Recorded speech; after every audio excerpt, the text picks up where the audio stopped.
Hello, welcome to my channel study best. तर आज आपण क्लास 10th सायन्स 2 या विषयाची उत्तर चाचणी म्हणजेच पोस्ट टेस्ट जी आहे ती आज आपण पाहणार आहे. तर ऑलरेडी मी मॅथमॅटिक्स त्याचबरोबर इंग्लिश आणि सायन्स 1 या विषयाच्या उत्तर चाचणी म्हणजेच पोस्ट टेस्ट अपलोड केलेल्या आहेत. तसेच सर्व विषयाचा ब्रिज कोर्सचे पूर्व चाचणी आणि सर्व ब्रिज कोर्स पूर्ण अपलोड केलेला आहे. आत्तापर्यंत तुम्ही पाहिले नसेल तर डिस्क्रिप्शन बॉक्समध्ये त्यांचे सर्वांचे लिंक दिलेले आहेत, त्यावर तुम्ही तिकडे जायचं व्हिजिट करायचं आहे. त्या ठिकाणी तुम्हाला सर्व व्हिडिओ भेटतील. तर आजच्या व्हिडिओमध्ये आपण सायन्स 2 या विषयाची जी आपली 13 मार्कची टेस्ट आहे, सायन्स 1 12 मार्कची होती आणि आता सायन्स 2 ही 13 मार्कची टेस्ट आहे. तर 13 मार्काची जी टेस्ट आहे ती पाहणार आहोत उत्तर चाचणी. तर त्यामधला पहिला क्वेश्चन 1 जो आहे तो आहे चूज द करेक्ट अल्टरनेटिव्ह. 2 मार्क्सचा आहेत, 2 MCQ आहेत.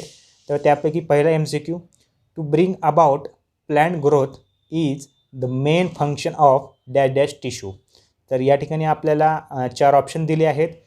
मेरिस्टेमेटिक, दुसरा आहे इफिथिलिकल, तिसरा आहे कनेक्टिव्ह आणि चौथा आहे स्केलर सॅमे म्हणून आहे. त्या ठिकाणी पहिले ऑप्शन ए जे आन्सर आहे मी पटपट सांगतो. पहिल्याचा आन्सर ए आहे, मेरिस्टेमेटिक आहे. दुसरा आहे the network of capabilities in bounce capsule is called dash dash.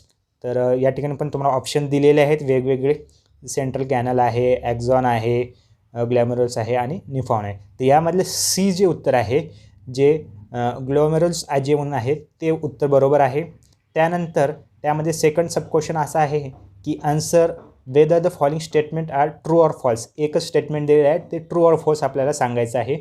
तर in monohybrid cross the phenotypic ratio is 9:3:3:1 असं आपल्याला दिलेलं आहे. तर याचा आन्सर ट्रू असं आपल्याला लिहायचं आहे. त्यानंतर पुढचं पहा, क्वेश्चन 2A आहे. Answer the following question any 3 आहे. त्या ठिकाणी चुकून एनी 2 झालेलं आहे, एनी 3 आहे. तर त्यामधला पहिला क्वेश्चन पहा, गिव्ह सायंटिफिक रिझन. तर आपल्याला क्वेश्चन विचारलं, स्टेटमेंट काय दिलेलं आहे, if the kidneys get adversely affected dialysis is required. तर याचा आन्सर पहा, the efficiency of kidneys can be adversely affected by injury, infection or decreased blood supply. In this case, it happens of toxic substances accumulate in the body and it can lead to the death. If kidney will fail, nitrogenous waste are separated from blood with the help of man-made machine. This process is called as dialysis. तर हे आपल्याला scientific रिझनचा answer होतं. त्यानंतर second आपल्याला complete the flow chart आपल्याला दिलेला आहे. Harmful effects of solid waste आणि आपल्याला 4 बॉक्सेस फिल करायचे आहेत. त्या ठिकाणी तुम्हाला सर्व आन्सर लिहायचं आहे. तर एका बॉक्समध्ये तुम्ही लिहा इफेक्ट ऑफ बायोडायव्हर्सिटी, एका बॉक्समध्ये तुम्ही लिहा प्रोडक्शन ऑफ टॉक्सिक गॅसेस, एका बॉक्समध्ये तुम्ही लिहा सॉईल पॉल्युशन, वॉटर पॉल्युशन आणि एका बॉक्समध्ये लिहा स्प्रेडिंग ऑफ डिसीजेस. तर असे तुम्हाला 4 बॉक्सेस फिल करायचे होते. त्यानंतर थर्ड त्यामध्ये क्वेश्चन आहे, identify the disorder in the figure and describe characteristics of that disorder. तर तुम्हाला PDF मध्ये क्वेश्चन जे आहे आपल्या त्या क्वेश्चन पेपरमध्ये तुम्हाला PDF मध्ये एक डायग्राम दिसत आहे, एका मुलाचं चित्र दिसत आहे. तर तो कोणता डिसऑर्डर आहे ते तुम्हाला सांगायचं आहे. त्याचा आन्सर मी या ठिकाणी सांगणार आहे. तर above figure shows Edwards syndrome or trisomy 18. It is a chromosomal disorder with disorders of many parts of the body. These people have slow parental growth retardation and low weight loss.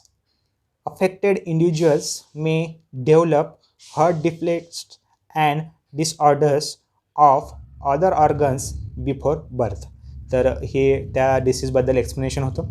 त्यानंतर आपण next question पाहणार आहोत, question 3. Question 3मध्ये आपल्याला काही question दिले, त्यामधले आपण पाहूया. पहिलं त्यामधलं, distinguish between monocots and dicots.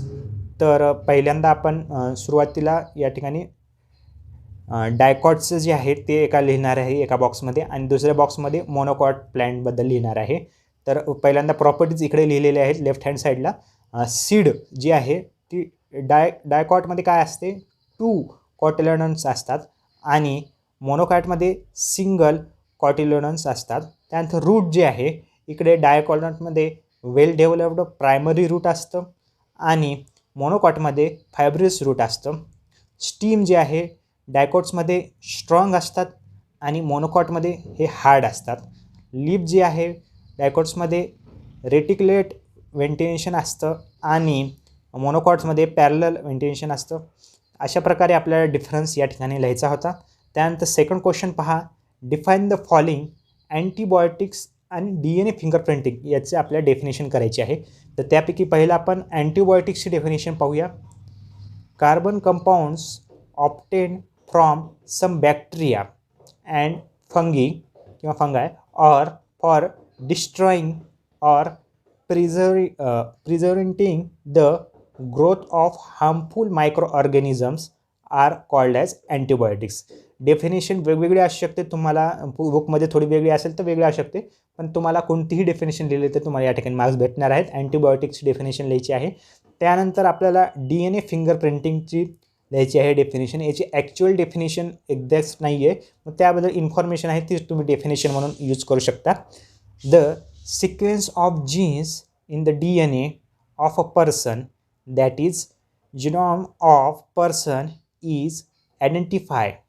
It is useful to identify the link and to identify criminals because it is unique to every person. तर हे होतं DNA फिंगरप्रिंटिंगबद्दल डेफिनेशन किंवा त्याची काही इन्फॉर्मेशन आणि अँटीबायोटिक्सची इन्फॉर्मेशन. हा होता सेकंड क्वेश्चन. आता आपण थर्ड क्वेश्चन पाहणार आहोत. थर्ड क्वेश्चनमध्ये आपल्याला काय दिलेलं आहे, क्वेश्चन मी सांगतो डायरेक्ट, या ठिकाणी मी आन्सर लिहिलेला आहे. आपल्याला एक डायग्राम दिलेली आहे, left and right sides of ब्रेनची डायग्राम तुम्हाला दिसत आहे आणि हे आन्सर आहे. या ठिकाणी आपल्याला फंक्शन ऑफ लेफ्ट ब्रेन आणि फंक्शन ऑफ राईट ब्रेन असं दिलेलं आहे आणि यामध्ये काही काही क्वेश्चन पेपरमध्ये जर तुम्ही बघितलं तर काही काही आपल्याला फील करायचं आहे. या ठिकाणी मी आन्सर फील करून डायरेक्टली तुम्हाला पूर्ण डायग्राम दाखवलेली आहे. तर त्यामध्ये आपल्या लेफ्ट ब्रेनमध्ये काय काय असतं ते तुम्हाला सांगतो. ॲनालिटिकल थिंकिंग असते, लॉजिकल थिंकिंग असते, लँग्वेज, सायन्स अँड मॅथमॅटिक्स हे असतं. तर यामध्ये काही काही आपल्याला आन्सर फील करायचे होते म्हणून डायरेक्टली तुम्ही असे डायग्राम काढून असं जरी लिहिलं, फक्त हे सर्व ह्याला बॉक्समध्ये लिहिलं तर तुम्हाला मार्क्स भेटून जातील. आणि राईट ब्रेनमध्ये काय काय असतं वर्किंग, तर होलिस्टिक थिंकिंग असतं, इन्स्टिट्यूशन असतं, क्रिएटिव्हिटी असते आणि आर्ट अँड म्युझिक यामध्ये असते राईट ब्रेनमध्ये. हे आपल्याला अशी डायग्राम काढायची आहे. तुम्हाला नेक्स्ट जो क्वेश्चन आहे, क्वेश्चन नंबर हा 2 होता, हा क्वेश्चन नंबर 3 आहे. तर हा असा सॉल्व करायचा होता. त्यानंतर नेक्स्ट जो क्वेश्चन आहे आपला, नेक्स्ट क्वेश्चनमध्ये आपल्याला complete the tree diagram below based on the types of heredity डिसऑर्डरवरून आपल्याला करायचं आहे. ट्री डायग्राम तयार करायची आहे. हेरिडिटी डिसऑर्डर काय आहे, क्रोमोझोमल, मोनोजेनिक, पॉलिजेनिक आणि मायटोकॉन्ड्रिया आहे. मोनोजेनिकमध्ये जर डिस्ट्रीब्युशन केलं तर पुन्हा येतं ॲल्बिनिझम आणि सिकल सेल ॲनिमिया येतं. त्यानंतर पहा सेकंड क्वेश्चन बघा काय दिलेलं आहे. Explain in your own words with suitable examples how is excretion in plant useful to human beings. तर याचा आन्सर पहा. Plants gives out oxygen during photosynthesis by diffusion which is useful to human beings for respiration.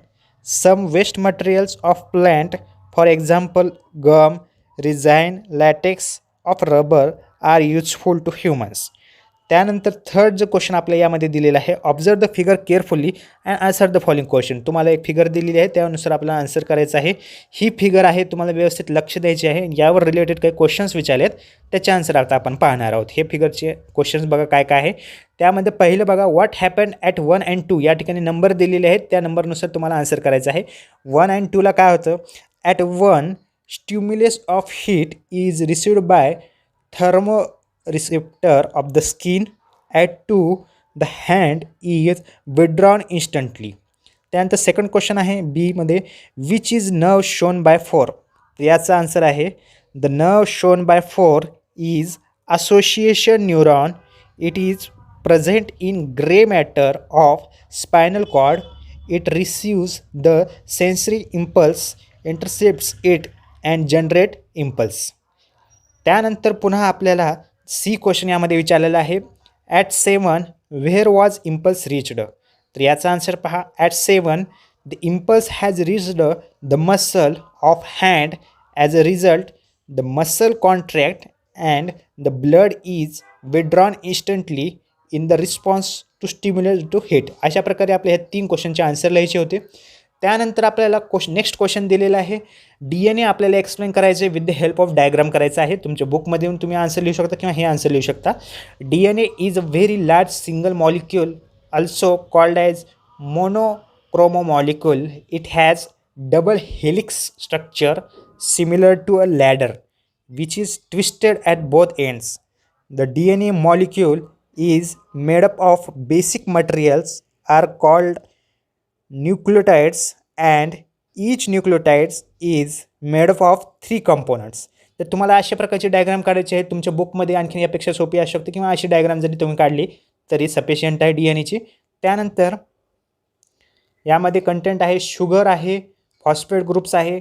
Sugar and phosphates are arranged lengthwise आणि nitrogen bases are attached sugar from inwards that extends to join hydrogen bond and the complementary nitrogen base from other stands.